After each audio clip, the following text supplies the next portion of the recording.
সম্প্রতি ঢাকার কামরাঙ্গীরচরে সোনার থালা নামে একটি রেস্তোরাঁর উদ্বোধনী অনুষ্ঠানে প্রধান অতিথি হিসেবে উপস্থিত থাকার কথা ছিল চিত্রনায়িকা অপু বিশ্বাসের। বিষয়টি নির্দিষ্ট দিনের আগে জানাজানি হয়ে যায়। এতে রেস্তোরাঁর উদ্বোধনী অনুষ্ঠানে বাধা দেয় স্থানীয়দের একাংশ।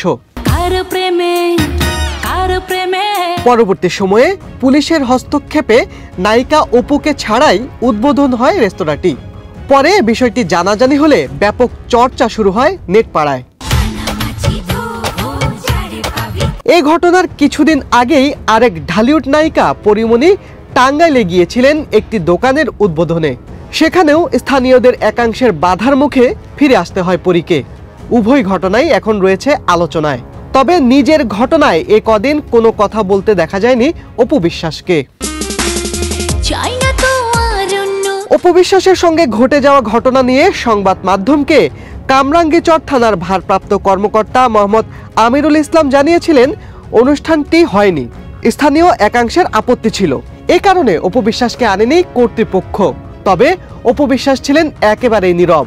এবার তিনি মুখ খুলেছেন।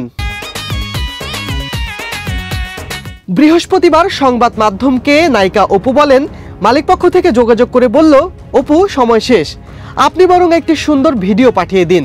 কিন্তু কেন?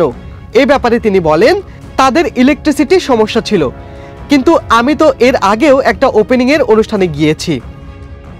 শিবলি আহমেদ, বাংলাদেশ প্রতিদিন।